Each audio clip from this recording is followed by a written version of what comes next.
చతుర్దశోధ్యాయము గుణత్రయ విభాగయోగము శ్లోకం 25 మానాపమానయోస్తుల్యస్తుల్యో మిత్రారిపక్షయోః సర్వారంభ పరిత్యాగి గుణాతీతః స ఉచ్యతే. తెలుగు తాత్పర్యము: గౌరవం వచ్చినా అవమానం వచ్చినా ఎవరు సమభావంతో ఉంటారో, మిత్రుడు మరియు శత్రువు ఇద్దరినీ సమదృష్టితో చూస్తారో, అహంకారం మరియు స్వార్థంతో చేసే కార్యాలను విడిచిపెడతారో వారు సత్వ, రజస్, తమస్ అనే 3 గుణాలను అధిగమించిన గుణాతీతులు అవుతారు. అలాంటి వ్యక్తి బాహ్య పరిస్థితుల ప్రభావానికి లోను కాకుండా ఆత్మస్వరూపంలో స్థిరంగా ఉంటాడు. हिंदी तात्पर्य: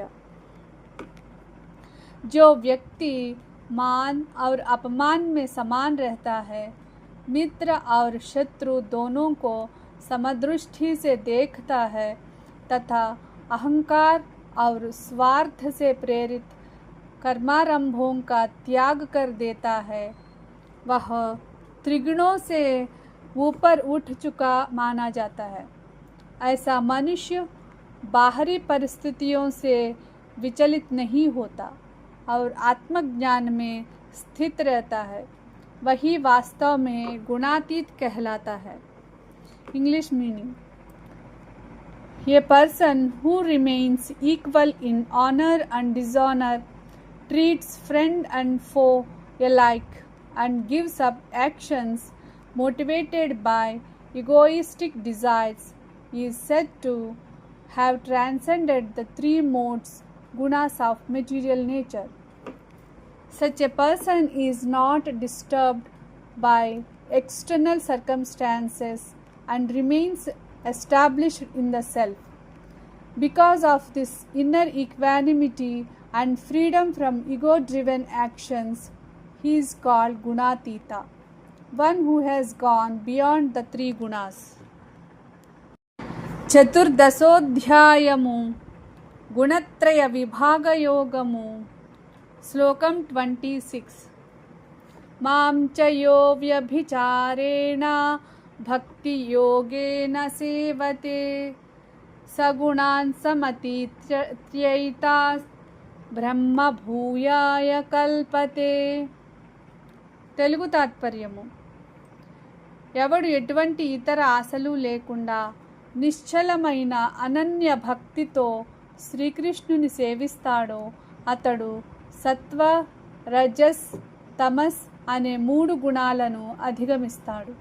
అలాంటి భక్తుడు బ్రహ్మస్వరూపాన్ని పొందడానికి అర్హుడవుతాడు.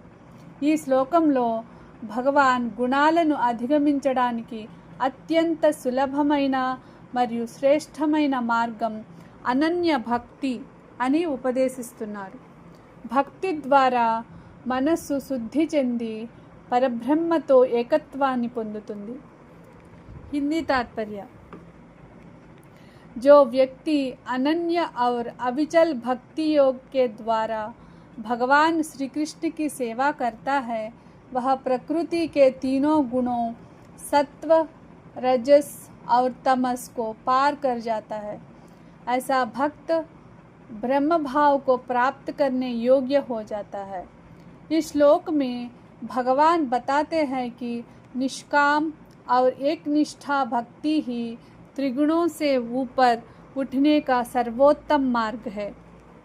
English meaning: one who serves Lord Krishna with unwavering and exclusive devotion, bhakti yoga, transcends the 3 modes of material nature, sattva, rajas and tamas.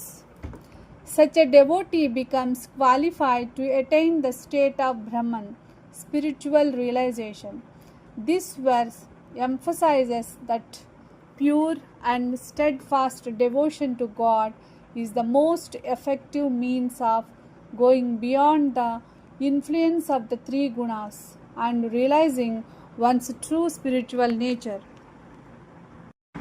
చతుర్దశోధ్యాయము గుణత్రయ విభాగయోగము శ్లోకం 27 ब्रह्मणो हि प्रतिष्ठाममृतस्याव्ययस्य च शाश्वतस्य च धर्मस्य సుఖస్యైకాంతికస్య చ. తెలుగు తాత్పర్యము. శ్రీకృష్ణుడు ఈ శ్లోకంలో తన పరమోన్నత స్వరూపాన్ని ప్రకటిస్తున్నాడు. బ్రహ్మానికి కూడా తానే ఆధారమని, అమృతతత్వం, అవినాశిత్వం, శాశ్వత ధర్మం మరియు పరమానందానికి మూలం తానేనని చెబుతున్నాడు. అనన్య భక్తితో భగవంతుని ఆశ్రయించిన వాడు గుణాలను అధిగమించి చివరకు పరబ్రహ్మ స్వరూపాన్ని మరియు శాశ్వత ఆనందాన్ని పొందుతాడు.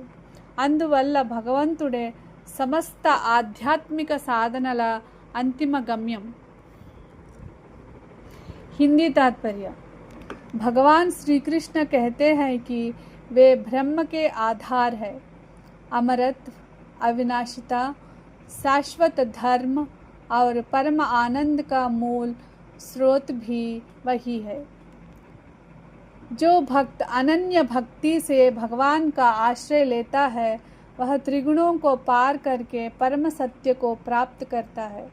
भगवान ही समस्त आध्यात्मिक साधना के अंतिम लक्ष्य है. English meaning. Lord Krishna declares that he is the foundation of Brahman, the immortal and imperishable reality.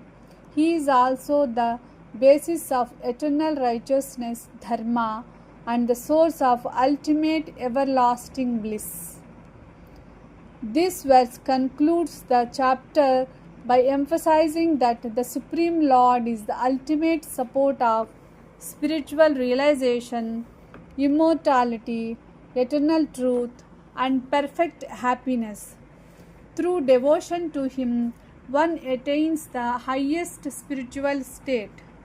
Om Tat Saditi Srimad Bhagavad Gita Supanishatsu Brahma Vidyayam योगशास्त्रे श्रीकृष्णार्जुन संवादे गुणत्रय विभाग योगो नाम 14th अध्यायः समाप्तः.